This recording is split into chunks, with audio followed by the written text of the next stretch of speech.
get started. Let me look and make sure I have all the buttons where they need to be, have my rundown, and let's hold on. Okay, I was too chit-chatty this morning. All right, let's do it.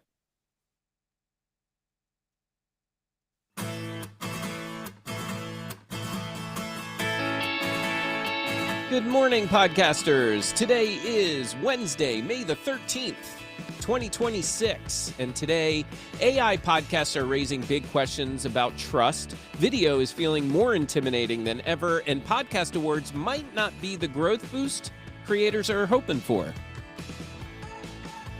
So if you're listening live on Clubhouse, hit the share button, top right-hand side of the screen, and share it however Clubhouse lets you. And if you're catching us via podcast, YouTube, LinkedIn, etc., please share this episode with a fellow podcaster.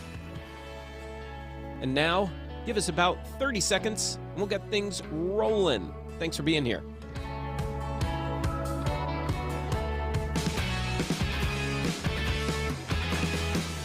The Podcasting Morning Show is powered by Ironic Media, helping podcasters launch, polish, and grow great shows. And by Content Creators Accountant, helping creators build real business behind their content.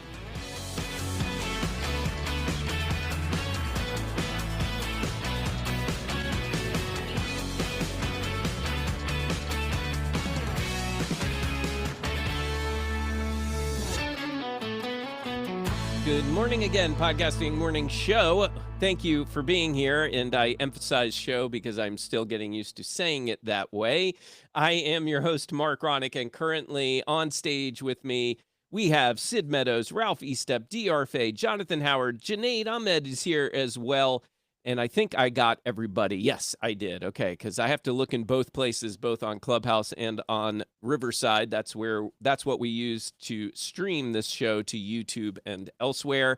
And before we get into today's topics, want to quickly remind you that later today, 1 p.m. Eastern Time, Empowered Podcasting Live returns. It's our live stream show. We don't do it as a podcast. We only do it as a live stream. And today we have one of our event's creator partners, Sid Meadows, also co-host here of the morning show. We'll dig into Sid's success monetizing his podcast in 2026 and his new private podcast project that we haven't talked about at all here really yet.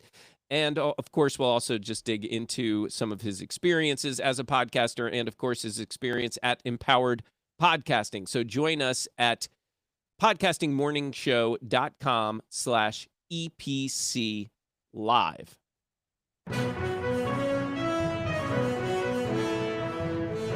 So we're going to dig right into today's news because normally news takes up quite a bit of the hour. And also, Ralph, I'm just going to tell you right now, have the creator business bite, sound bite handy because it keeps disappearing from my board and I don't understand why. We're not getting to it quite yet, but I'm just giving you that forewarning.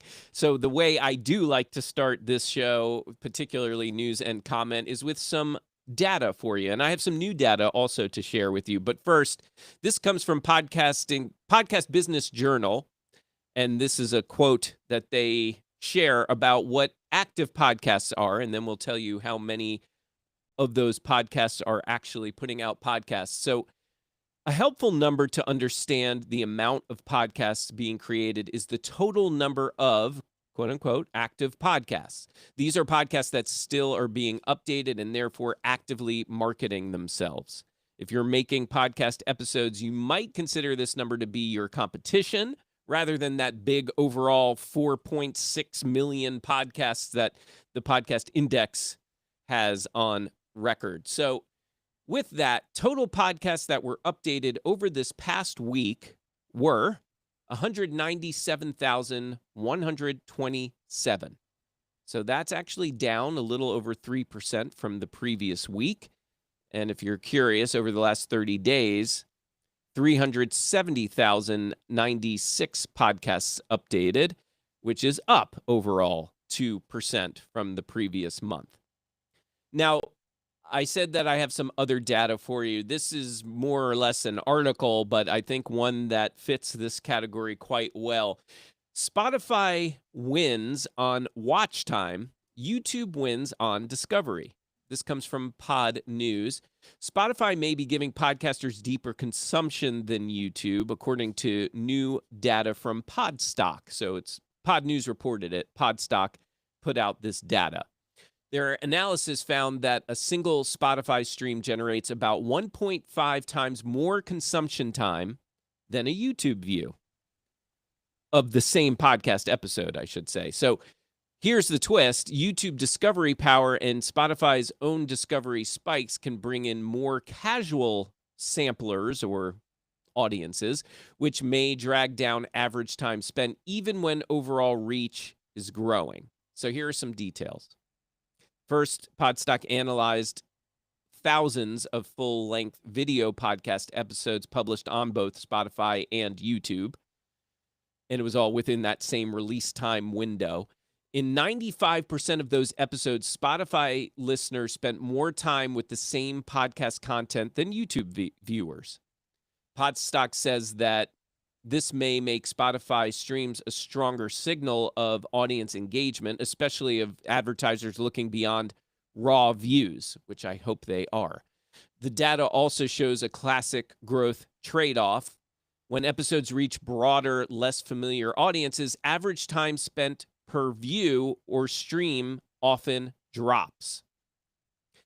In the 5% of cases where YouTube beat Spotify on consumption time, Podstock says many of those episodes had unusually strong discovery spikes on Spotify, bringing in lots of new samplers. And we're saying samplers because it doesn't mean that they've locked in to your show or a podcast. It means that the podcast captured their attention in some way, shape, or form, and somebody pressed play. Doesn't mean they listened for long periods of time. So the big takeaway for podcasters is that one platform metric rarely tells the whole story. Reach, watch time, completion, discovery, and audience intent all need to be looked at together. And then for indie creators, this is another reminder that YouTube and Spotify may serve different jobs. YouTube can help people find you. And what this report shows anyway is that Spotify may be where deeper podcast consumption actually happens. So I thought that was good info because, you know, we've talked so much about how Spotify and now Apple are trying to come and get into this video game, compete with YouTube. And I just think, I don't know, my question, I guess, for you guys is, would you rather have fewer people spending more time with your episode or more people sample it for a shorter amount of time? Right. And I know in some ways that this might seem like an obvious question, or an obvious answer to the question, but I think that this is something that we should stop and pause and think about for a second. So, Ralph, what say you? I have a question first because I'm not a Spotify user. I know if you don't subscribe to YouTube and you put your phone in your pocket, it stops playing. But what does Spotify do in that same scenario? So first, I will say that YouTube does that, but if you pay for their premium service, right. You can actually turn it off and put it in your pocket. I do that all the time on YouTube, but I didn't know how Spotify played out because I think there might be a little bias in their data. Oh, yeah? Why is that? Because if Spotify doesn't do the exact same thing that YouTube does, so is there inherent bias in that if I'm on Spotify and I'm listening to that and I set my phone down or I put it in my pocket, it keeps playing, which is going to roll that data forward as compared to those non-subscribers on YouTube. I'm not saying that's the issue. It's just, I will tell you personally, like, I don't get a lot of traction on Spotify.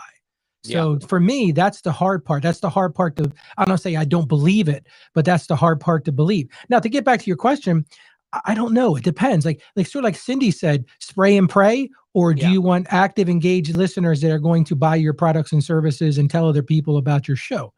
That's the trade-off, isn't it, Mark? Yeah, it is. That is the trade-off. And yeah, I don't know. I feel like with Spotify now, I also pay for Spotify, so I might not be the best person to ask that because I feel like with Spotify, yes, I can put the phone on sleep mode and I can still hear it playing. So I'm not sure because, again, I pay for both of those things. And I don't know if that's making you cringe, Ralph, because it means that I'm paying for multiple subscriptions to things. No, if it serves you, my friend, like I don't understand why people don't pay for YouTube. Like to me, to not have to watch commercials, it makes no sense to me because my time is worth a lot more than the 13 or it could be $100 a month. It wouldn't matter because I'm no, getting seriously close. though, dude. I'm just getting being close honest. to paying for it. I agree, very DR, close. because it's like we don't think about our opportunity cost of our time. And as much as I'm a numbers guy, your time is worth money as well. Yeah. With me, I actually noticed that when I was on my road trip this past weekend, when Amy was playing podcasts through YouTube, it was driving me nuts. It was like every 5 to 10 minutes, a commercial would interrupt the show. And I just couldn't stand it. I was like, why aren't we listening with my YouTube account? We need to do that. We didn't for whatever reason. But yeah, it's annoying and well worth the $13 a month. I can't begin to stress that enough. If you are privileged enough to be able to afford that, by all means, I encourage you to do that. Sid had something, and then Janae did too. Go ahead, Sid. Good morning. Well, good morning, everybody. And you're actually hitting on the topic I wanted to ask about. So does Spotify have all the ads in there? Because I don't watch podcasts, but if I did, I mean, I'm not watching YouTube or whatever, Spotify, but does Spotify have ads? Spotify does if you are not paying for it, if you're using the free service. Are they as many ads as it is filtered in a YouTube video? It can be pretty obnoxious sometimes. Yes. Okay, because I just was wondering if that was the difference, right? If people were watching on Spotify because there was either no ads or less ads, because as you said, they are quite annoying. Yeah. So that was more of a just curiosity. Yep. Yep. I think when we're comparing the two free versions, I think they're very similar as far as commercial usage for sure. Jonathan. And I would answer. Well, I would answer the question. I would answer the question real quick. I would prefer what your question was. Just one additional engaged listener. If I can get somebody to come in and engage with my show, to stay and to listen and then subscribe and become part of my community or become part of my ecosystem, that's what I would prefer. Very cool. And this is coming from a guy who sells ad time on his podcast. So there's something to be said about that. Yeah. Okay, cool. let's correct that. I do not sell ad time. Okay, sorry. I'm using radio language. I have sponsors. Yeah. That's just a default mode, I think. Yeah, that's fair, Sid, and I appreciate the correction. Jonathan, I'm coming to you in a second because I did promise I was going to go to Janae, but I want to talk to you about your comment in the chat, and then we'll keep things moving here with more news and comment. But first, Janae, go for it. Good morning. Good morning. Good morning. So because Spotify comes from the audio world, it doesn't matter if you have the screen locked or unlocked, they're still going to count it as a stream or a download. Same thing with Apple Podcasts, it's streaming.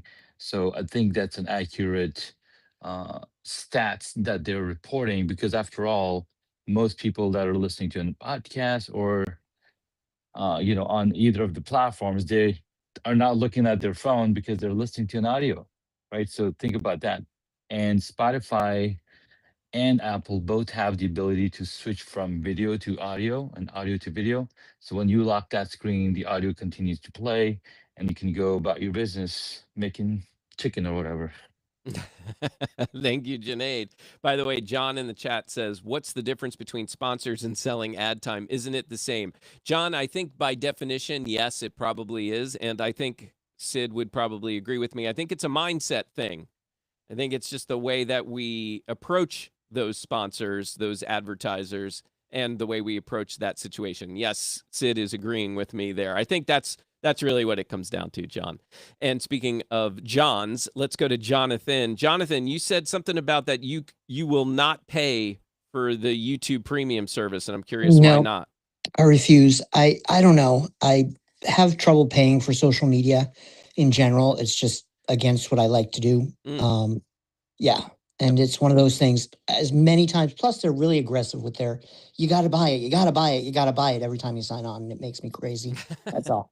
Well, I'm telling you, it's worth it. I promise you, it's really worth it. If All you right, can all afford right. it. And according to your question, I would say it depends on your goals. If you're looking to get more, new listeners, then you'll go one way. If you're looking to just have really invested people, you go the other way. Yeah, fair enough. Okay, cool. Well, let me keep things moving with DR here. Actually, I didn't have my music queued up, so I'm not going to play it. DR, you have a top 5 list for us. I do have the top 5 list. Good morning, everyone. Okay, the first top 5, usually I read off like the Spotify and then I go to a random, but in the past couple weeks, we've been doing just 2 random charts. So the top 5, and this one is the top 5 education for kids. And where is this come from, this list? This one comes from Apple. Okay. Okay. Number 5 is terrestrials. Number 4 is Smologies with Ali Ward. Number 3 is Smash Boom Best, a funny, smart debate show for kids and family. Number 2 is Brains on Science Positive. And number 1. Good night. Good night. DR, take a breath. Oh my gosh. She's got to beat the timpani. Goodness. Okay. The number 1 is Wow in the World. There it is. It's Now just that that third one was a long title. Yes, and because of that, you kind of swallowed the second one. The second one was Brains on Science Podcast for Kids. Cool. Very cool that that's number 2 as well. Just we don't see a lot of kids, but I guess for an education category that makes sense. Yeah. And by the way, I think that number 2 and number 3, Brains On and Smash Boom Best, are in the same network. Oh, okay. Okay. And so the next one, you know what? I touched some onions and I touched my eyes and now my eyes are watering. Okay. So wait, so we've learned something new. The eggs sometimes includes onions. I think from last, I don't know. I don't know. Okay. Okay, go ahead. Dang. Okay. Onions are hard in the morning. Yes. Onions are hard in the morning. Anytime. And speaking of onions and eggs, the random chart has to do with the top 5 best food podcasts. So, number 5 is The Chef's Cut. Number 4 is the Best 5-Minute Wine Podcast. Number 3 is Walk and Talk Podcast. Number 2 is Meat Church Podcast. And the number 1 podcast is Things Bakers Know, the King Arthur's Baking Podcast. And that is the random chart of the week. DR sitting back in her chair taking a breath. That is, the random chart of the week, Apple's top 5 food podcasts. And very appropriate, DR. Although I can't say too much, I can say, I've shared with you all my stepson, Matthew, and it's Matthew B. Cooks, the letter B, on Instagram and I think on TikTok, same handle. He does cooking videos, content creation, cooking videos, and they've been doing quite well. He's got some good traction going, and I've shared with you guys that he had a major opportunity available or made to him with a big-time content creator. And I can't say any more than that other than just to say that he did verbally get the offer. And now we're waiting for that contract. And I hope, depending on what the contract says, I think once he signs it, I can actually tell you all about it because this is so relevant to our world. And all I'll say is that it's a perfect example of creating content that you love and that you're passionate about and just putting it out there with no expectations other than it's something you like doing.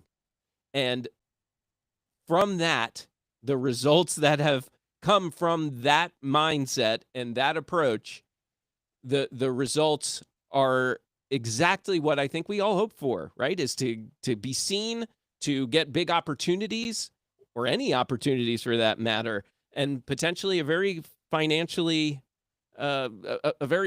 strong opportunity. So I can't wait to share more with you all about it. I am telling you now, you're going to be blown away when I tell you what the opportunity is and who the creator is that he's going to be working with. So more to come on that one. All right, let's see here. Some events. The podcast show in London just added a bunch of new speakers. James Cridland from Pod News kicks off day 1 with the new Pod News report card results. Apple Podcasts, Susie Warhurst will talk video with Acast's Laura Hagen. And I said it like that, like, ooh, Apple Podcasts, because they don't do a lot of conventions, but they do the podcast show. They've been there before.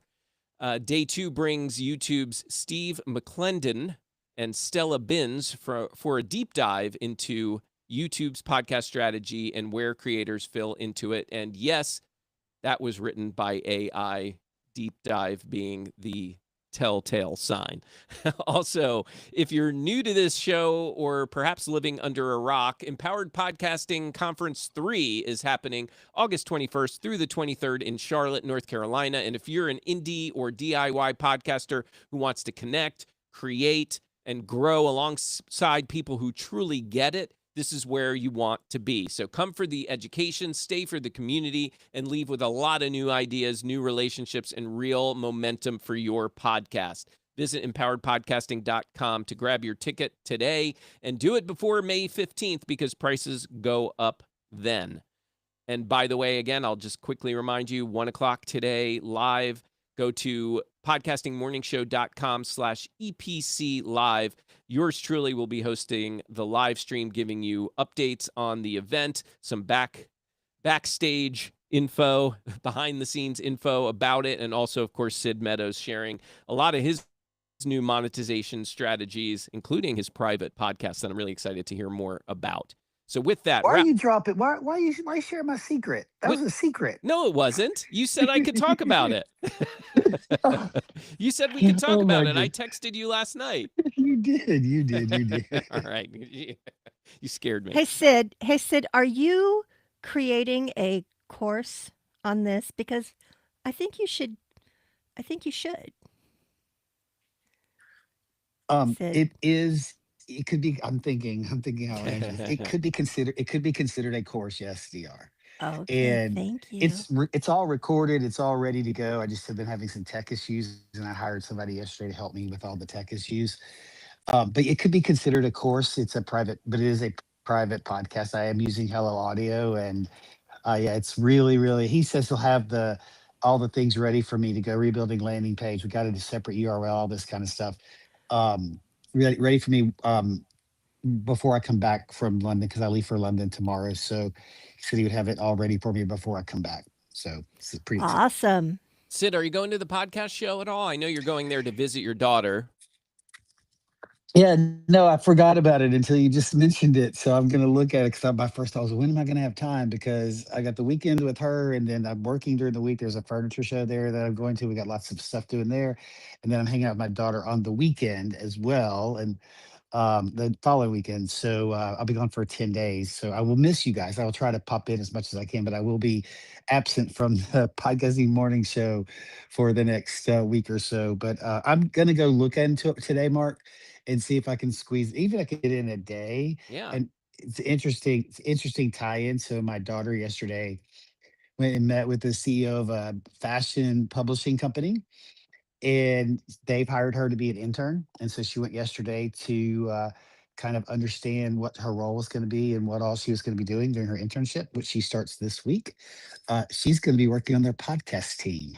Oh, very cool. And I was like, did you tell her your dad was a podcaster? And she said, no, it wasn't appropriate. I said, why not? Of course it's appropriate. Come on, kid. Then you and your daughter should go to the convention go together. Yeah, I may try to grab her. She does not have school on Wednesdays and Thursdays, so I may try to grab her one day and see if we can pop over there for a couple of hours. I just need to go check it out. So, Yeah, and the anyway, enough dates about me. No, and the dates, by the way, for the podcast show I didn't share. I believe that's May 20th and 21st. So if anybody is in that area, now you know when and where to go. All right, so with that, Ralph? Quick tip, smart move. Yeah! Content creators, business, fight!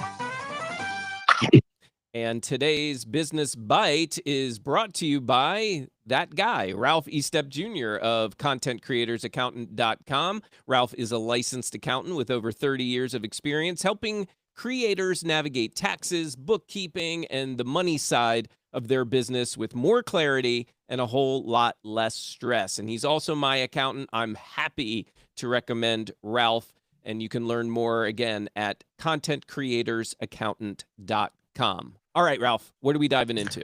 Well, good morning, everybody. I have a great article here to talk about. For years, podcast advertising has followed a simple rule, and we all probably buy into this one: bigger audience, bigger value. But that rule may be starting to crack. A new piece from Pod News argues that smaller niche podcasts can outperform larger shows. Now, you heard me right. Smaller niche podcasts can actually outperform larger shows because they don't just deliver listeners, they deliver intent. And I want us to think about this for a second. A broad lifestyle podcast might reach 50,000 people. And we always say, oh, that's great, I'm hitting 50,000 people. But a niche podcast about marathon training, startup growth, or cycling gear reaches people who are already thinking about a specific problem, a particular purchase, or a decision they need to make. And that matters because advertisers aren't really buying downloads. What advertisers are really buying are outcomes. And when a listener presses play because they're researching or they're comparing or they're learning or maybe they're ready to buy or act, that intention is more valuable than passive reach. And that's where niche podcasts have an advantage. Their audience can be smaller, but their context is clearer. And the listener's mindset is easy to understand. And the brand message can feel less like an interruption and more like part of the conversation. Now, I love where AI is going with this because AI can accelerate this shift by helping advertisers identify those high intent moments across thousands of smaller shows. But the value is already there. AI just makes it easier to see. So here's the business takeaway. Podcast creators should stop selling themselves only on downloads. Let me get an amen to that one. And start selling the moment. What is the listener trying to solve? What decisions are they close to making? And how does your show put a sponsor in the right place at the right time? Because in podcasting, the next big pricing advantage may not belong to the biggest audience. It may belong to the most relevant one. And that's your business bite. In media, scale gets attention, but intent gets results. And we're all looking for results, right, Mark? Oh, yeah, we are. Thank you, Ralph. And yeah, that fits very nicely with the question that I asked earlier, right? Would you rather have one or many, one dedicated or many casual? And I didn't answer the question. And look, I think instinctively I gravitate to the download numbers, right? It's just like you see all these numbers, and especially when they're growing, and you can get tied up into that. But I'm thinking about my feelings. Okay, let me explain. I'm thinking about how do I feel when I see the numbers, right? Those download numbers. And let's say, yeah, they're growing, right? And I get that rush of dopamine, that excitement, right? And then I'm comparing it. How do I feel when I get a note like I shared not too long ago? At least I know I shared with the team. I don't know if I shared it out loud, but I got this note on one of my LinkedIn posts. I think it was about the name and time change. And this one gentleman, I wish I could remember his name off the top of my head, but his comment was that he used to listen to 10 different podcasts about podcasting. And once he discovered our show, he dropped all the others, and he's only listening to the Podcasting Morning Show now. And I got to tell you that feeling, in comparison to the feeling of the download numbers, they don't compare. It gives me such a boost, such a bigger rush getting that kind of feedback versus seeing our download numbers growing. Yeah. So I think that for me, I think when it really comes down to it, I'd much rather have a smaller audience with dedicated community members versus just seeing big download numbers all the time. And I'll take it one step further. How would you like to have money in your pocket too? So Yeah. if you're actually making money with your content, I don't really care how many downloads you have. Show me the money. Yeah. Because and- that's going to make me feel a lot better. But I know what you're saying. It's almost soul crushing when you look at the download numbers. You're like, nobody's hearing this. But man, because there are a lot of people with a lot of downloads who are broke. And that's a nice thing to look at. But if it's not putting money in your pocket, if you're in it to make money, then that's an issue. Yeah, I definitely agree with you. And I'm glad that you added that last part there. Yeah, I think that it is really, it's important to try to monetize if that's your goal, right? And I do really believe, based on that article that you just shared, I really do believe that you can make yourself some good money with a smaller, loyal, dedicated audience. Because let's face it, you get thousands of downloads, but these are all casual listeners. They're probably not even listening long enough to know what to purchase from you, whether it's from a sponsor, whether it's your own products and services. If you don't have casual listeners, they're not in the know and they're not taking action. So that's the message there. Thank you, Ralph.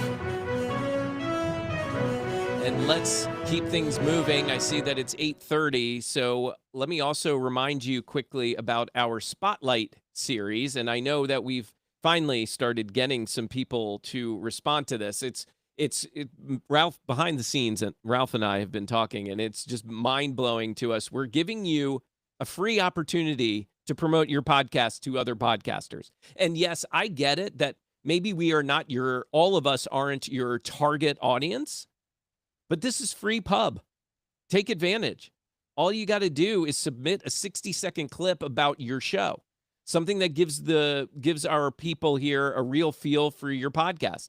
And then if we select it, we'll play your clip and we'll share what stood out to us. We'll introduce your show to our community of podcasters.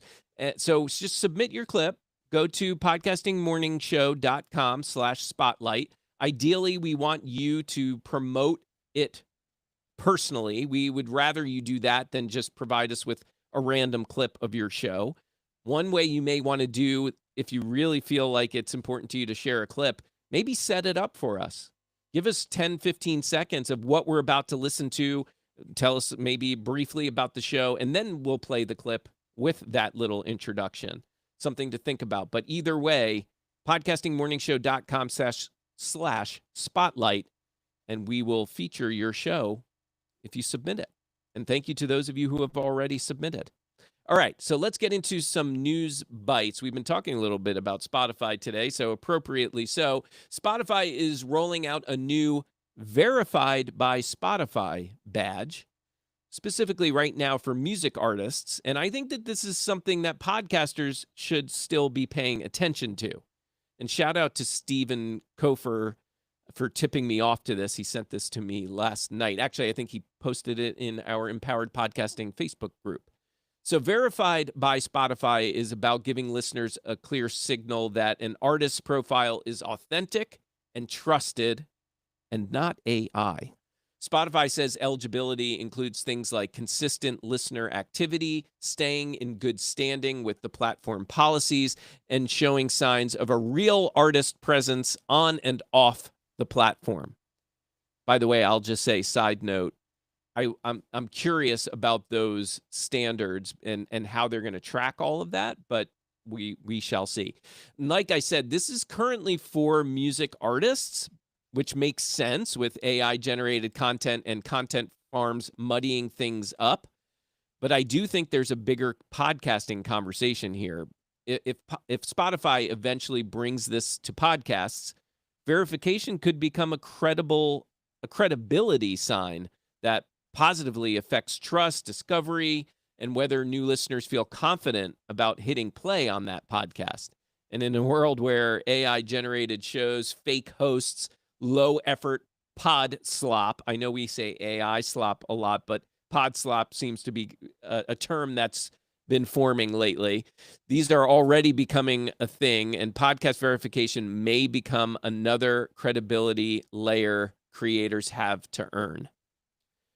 This next story, DR, number 2, I would love for you to take. Absolutely. Okay. So OnlyFans is making a bigger play for podcast creators, launching new community pages for sports, comedy, and podcasts announced by CEO, is it Keely? Do you think it's pronounced Keely? CEO Keely Blair, I think so. Keily. Yes.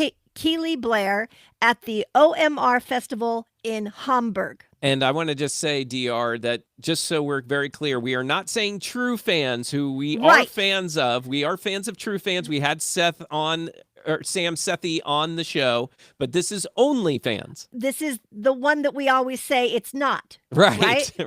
Okay. Yeah, because that had me for a second. So, okay. Keely Blair of the OMR Festival in Hamburg.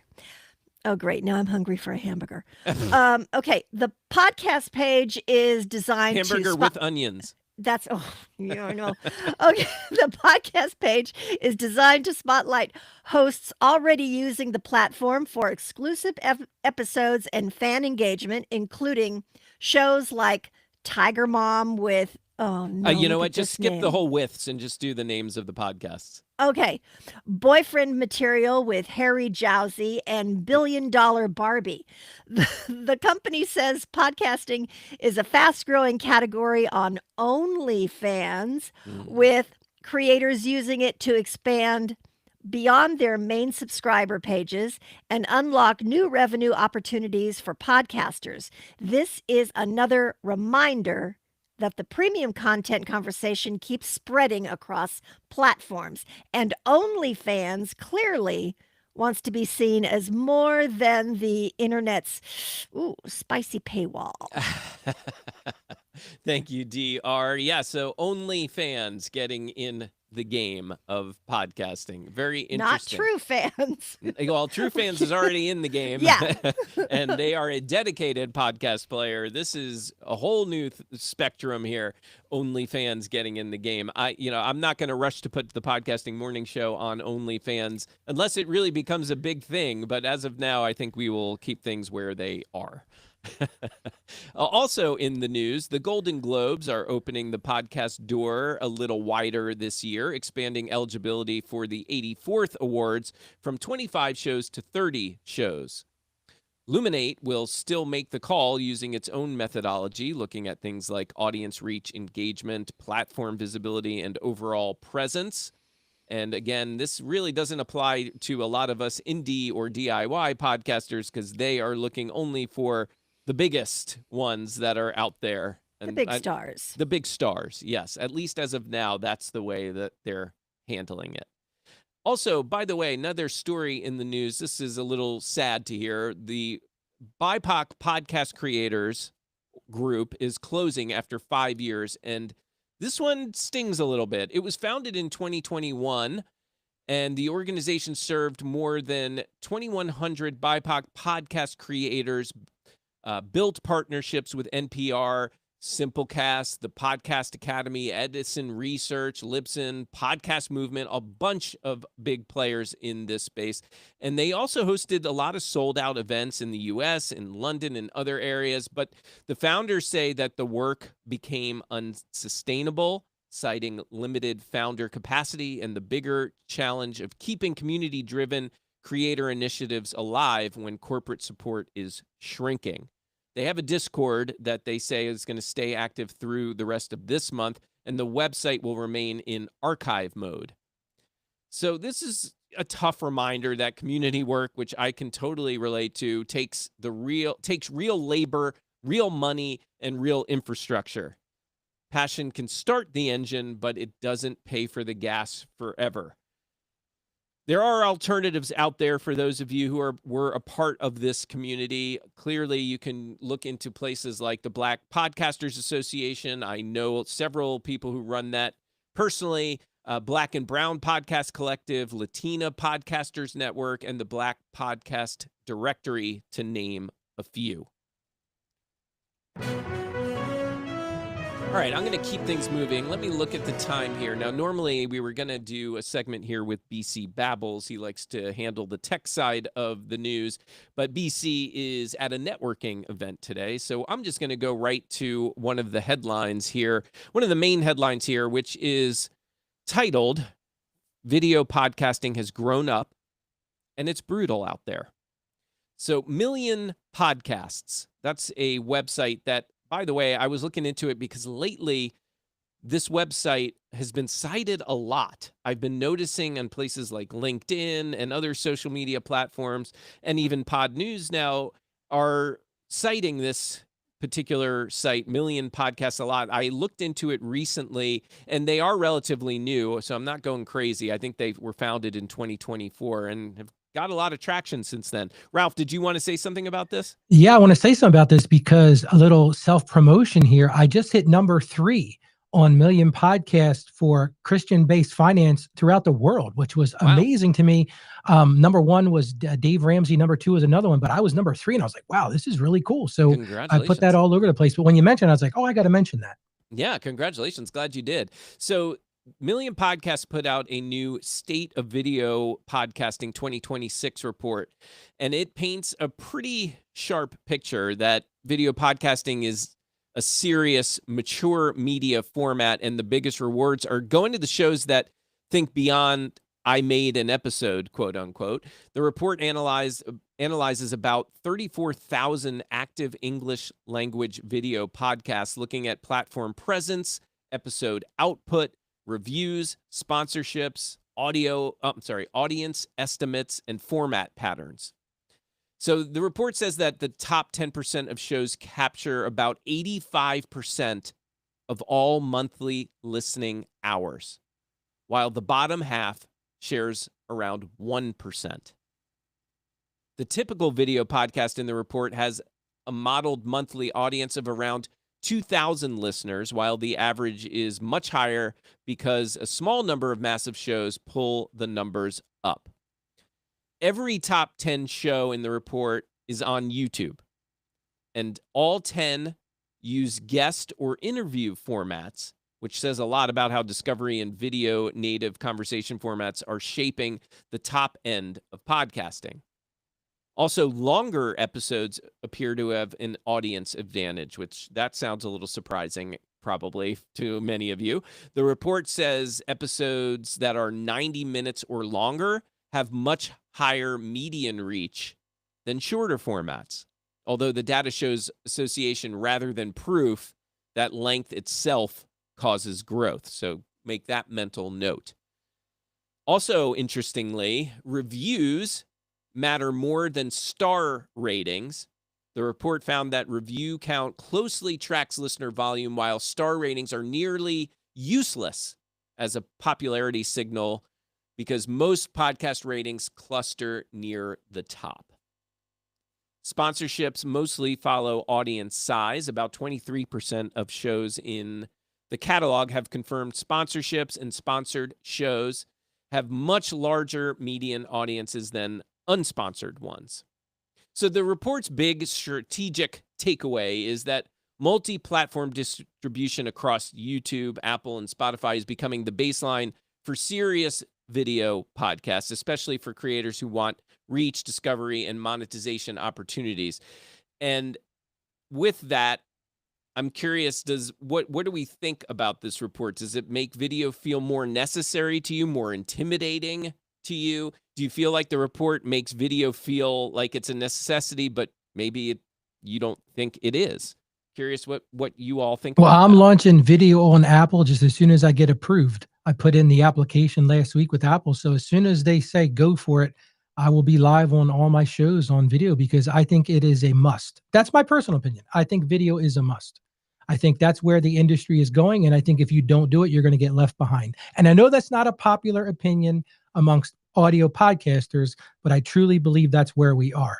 I think people will gravitate towards the video. They can always go back to the audio, but they're going to gravitate towards the video so they can see you.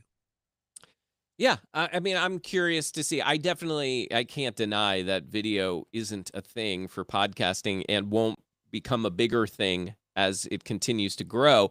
But I do think that audio, I've said it a million times, audio will always have a place. And I think that, we've shared lots of studies that show that it doesn't look like it's going anywhere. But I do think having that video as an option just increases your chances with things like discoverability and reach, right? So in many ways, I agree with what you're saying, Ralph, that it's going to be a thing, but I don't think it's going to be the only thing. I think that audio will still have its place, and I know you still don't quite agree with that.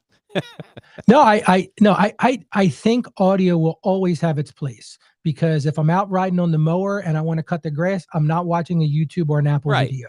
Right. But given the option between the two, I'd rather be able to make a decision of, hey, I could watch this now or I could listen to it. And I think that's where Apple is going in the right direction.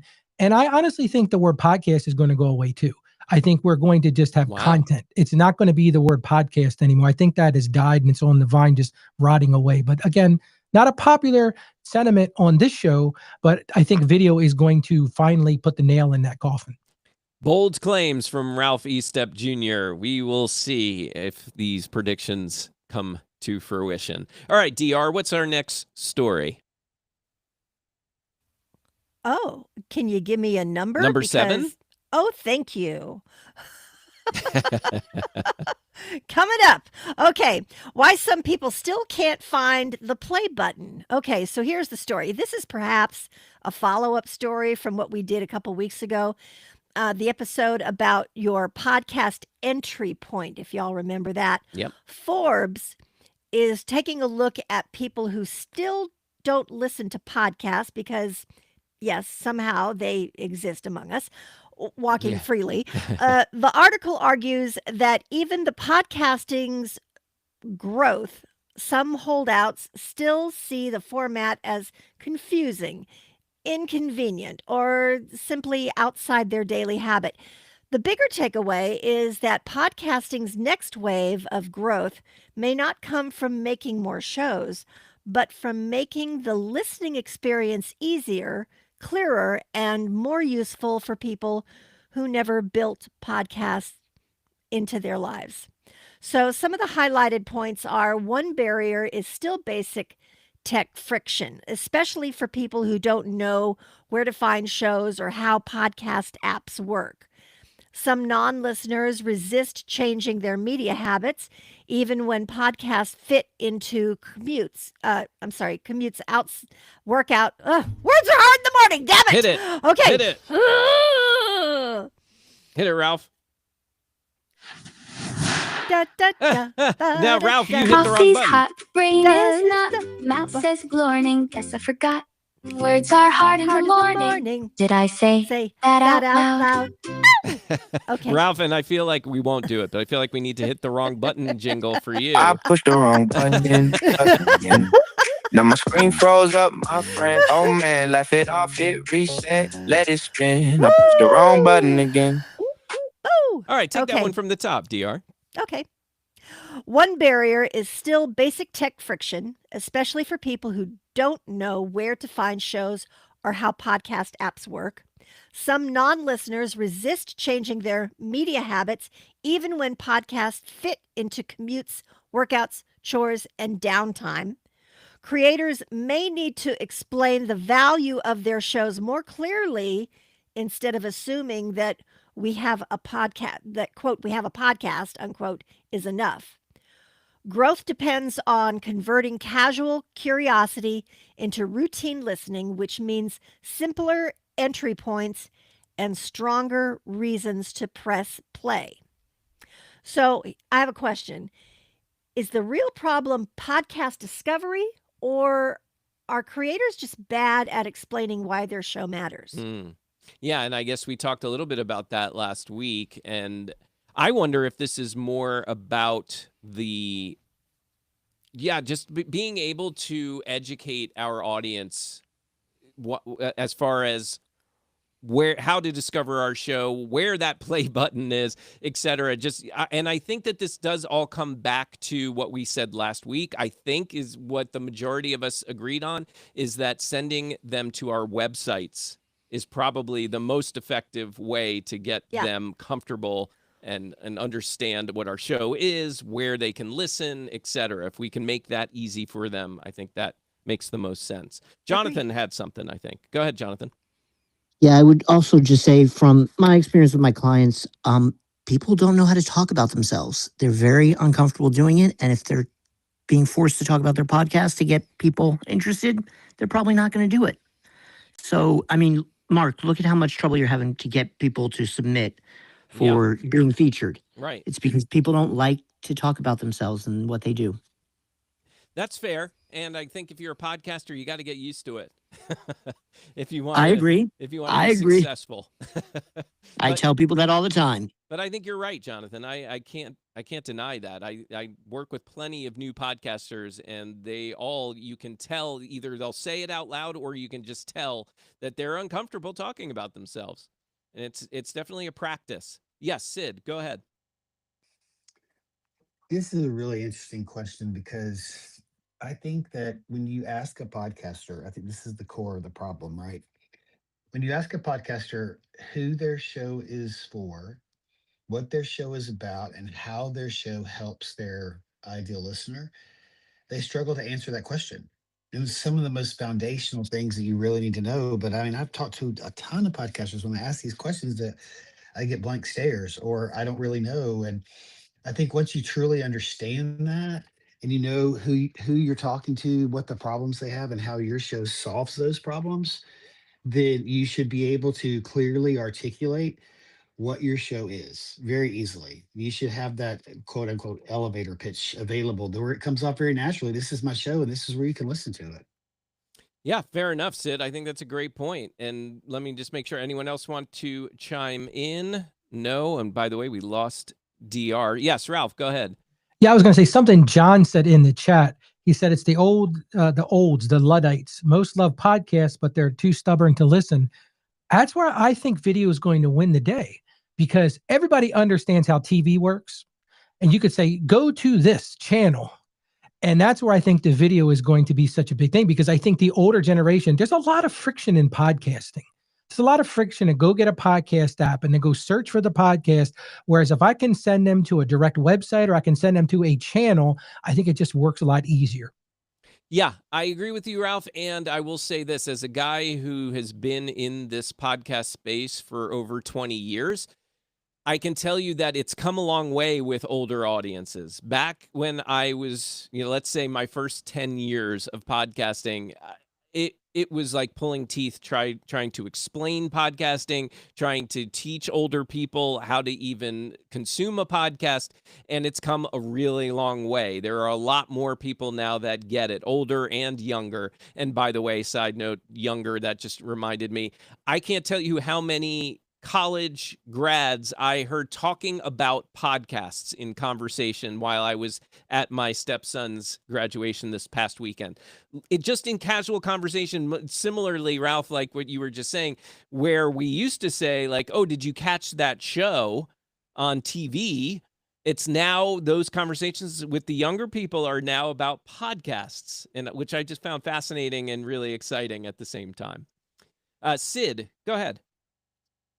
So I don't totally agree with Ralph's position on video, right? Don't totally agree on it. Yeah. But I understand it. But I think what's important to think about is you're evaluating your show and what you're doing with your content, that our audiences are getting younger.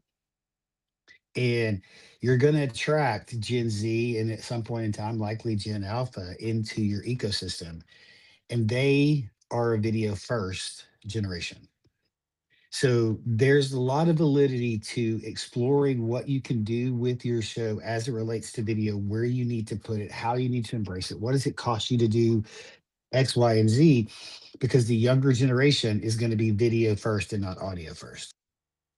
Yeah, thank you. I appreciate that, Sid. And I think, and also, by the way, I wanted to throw out there that when I did hear some of these college grads talking about podcasts, I did ask a couple of them, do you watch or do you listen? And I think I probably only asked 3 people. So, this isn't some major study that I did, but of the 3, only 1 said that they prefer watching video. The other 2 were like, oh no, I just like to listen when I'm working out or when I'm walking to class, et cetera, et cetera. So we'll see. We'll see where this goes. Again, I just think what's going to happen is video will become even more popular in podcasting, but I don't necessarily agree with Ralph yet that it's going to be the primary source at some point. We'll see. We'll see. All right. Let's see. Do we have time? Yeah, let's do it. Ralph, you want to take the last story? Absolutely. Podcasting has a new problem. Not too few awards, too many awards. Now, there was a 4-piece by Frank Racciapi. I think I got his name right. And he argues, yeah, well, at least it sounded good. I look good doing it, right? He argues that the podcast industry is now crowded with trophies and ceremonies, categories, badges, and honors, and there might not be any real way to stop it. Now, on the surface, you could say that sounds like a good thing. More words means more recognition. more creators getting celebrated, more independent shows get a chance to be seen. But here's the business problem. When every corner of the industry has its own award, the value of winning starts to blur. For creators, award can be marketing assets. It can go on a website, in a media kit, or in a sponsorship pitch. For award organizers, it can become a business model built around entry fees. We talked a lot about this on this show. Sponsorships, events, and industry visibility. And for advertising, network, and listeners, it raises a harder question. And this is the question we really got to center in on. Which awards actually mean something? That's where the podcast industry has to be careful. Awards can signal quality, but they aren't a substitute for audience trust, for strong production, and for consistent publishing, or, here's what I talk about on the show all the time, real relationship with listeners. A trophy might help open a door, but it doesn't build the business by itself. So the takeaway is this. Podcast creators shouldn't ignore awards. I think they're great. I'd love to have a bunch of them myself. But they also shouldn't build their strategy around those. Ask better questions. Who judged this award? What was the criteria? Does it matter to your audience? And does it help sponsors understand your value? Because in the crowded awards market, the smartest creators won't just chase recognition, they'll chase credibility. And I think that's really what we got to focus in on here, Mark, because I agree with what the article said. I think there is a proliferation of these, and there's a business model here where these awards companies can make a ton of money by offering these awards with the entry fees. But what's the value of those? Who is judging it and who's looking at it? Yeah, good point. I wish we had Dominic here this morning to chime in on that. I think, although he probably would have a completely different position than what this article is suggesting. But yeah, I mean, look, I think I've taken a break from applying to awards because a lot of these are expensive. And how far do they really go for us as creators? I think that they are something that we can use to hang our hat on, to spice up our marketing campaigns and efforts, right? It's something that we can say, yes, we're award winning, but I don't think I would feel comfortable applying to even say, let's say the top 3 major podcasting awards out there. I don't know that I feel comfortable doing that year after year because I just don't think the investment is worth the return. I'm curious if anybody else thinks differently, but I don't see anybody responding, anyone else. So yeah, go ahead, Sid. I'm just curious if I've never applied for an award. I think about it when I get the emails about it or I see it posted somewhere. I think about it and then I'm like, which episode do I submit? And I'm just like, I get stuck in my own way with it, right? But I wonder, listening to you talk about it, is an award just another vanity metric? Does it really mean anything? Is it really going to grow your show? Is it really, other than the recognition that you're an award-winning podcaster, which is great, right? To be recognized like that. Don't get me wrong, but I'm just wondering, is it just to the point of the article, there's so many awards now, is it just more noise and just a vanity metric that makes you feel good? I don't know. Some question. And I think that's the whole point, Sid. In our industry, if someone is a Hall of Fame podcaster, I think that brings credibility. I think everybody can say, oh, there's value there. But again, that's what the article is saying, Sid. I think you got to pick and choose which ones you're actually going to look at and say, this has value. And I think that's the problem, is we've got to go back to, in the movie industry, if somebody wins an Academy Award, I mean, that is the award, right? But if we get to the point where, the Podcasting Morning Show annual awards, is there credibility there? Sure, because we know what we're doing. But at what point are there so many awards that people just say, okay, yeah, another award-winning, big deal? Because you can go buy awards. Let me just let you know a little secret. There are websites out there right now that you can go spend some money and they will give you an award in the category that you choose. So what is the value of that award? Yeah, 0. And also, yeah, when you think about things like the Academy Awards, when there is value there because they are paying for it, right? Either the team or the celebrities, they're paying to play, right? And when they win that award, their popularity goes up, their paychecks go up, right? Like when they get a new movie deal now as an Academy Award winner, they can up that ante. So yeah, there are advantages there. I don't think as podcasters we get even similar advantages to that. And I'm not trying to discourage people here from awards. I think if anything, this article is helping me put things into perspective a little bit more. And that, yes, it's a nice thing to have. It might be, to Sid's point, a little bit of a vanity metrics type of thing, but there are some advantages to it. You can promote that. It can maybe help you with your credibility if that's one of the things that you're after. All right, great show today. We are back tomorrow, 8 a.m. Eastern. Ralph, do you want to tease tomorrow's show? We have somebody in the audience who will be a guest tomorrow. Oh, yeah, we're going to have a great show tomorrow. We're going to have the great John Domingo on the show, and he's going to talk about how to get along with your co-hosts, because John is the expert at this. He's been through a few of them he shared with me. So John's going to join us tomorrow on the show, and he's going to tell us all, because a lot of us have co-hosts. Mark and I are sort of doing that. And so we're going to lean in and learn what he has learned, the easy way, the hard way, what not to do, and what works. So make sure you join us tomorrow at 8 a.m. for that show with John Domingo. Yeah, and it'll be interesting from my perspective, having multiple co-hosts all the time. And I think that I do a pretty good job of getting along with most of my co-hosts. I think all of my co-hosts. But yes, looking forward to that. I have a lot of experience having just a single co-host in my earlier days of podcasting with the Mark and Lowell show. And there were some challenges with that. And it's probably one of the reasons why we're not doing that show now. So I will be happy to share more about that tomorrow when we talk with John. John, thank you for offering to do that or being a part of tomorrow's show. Looking forward to it, 8 a.m. Eastern. To find out where to watch, where to listen, live or recorded, just go to podcastingmorningshow.com/join us. And until tomorrow, make it a great day, everybody. Take care.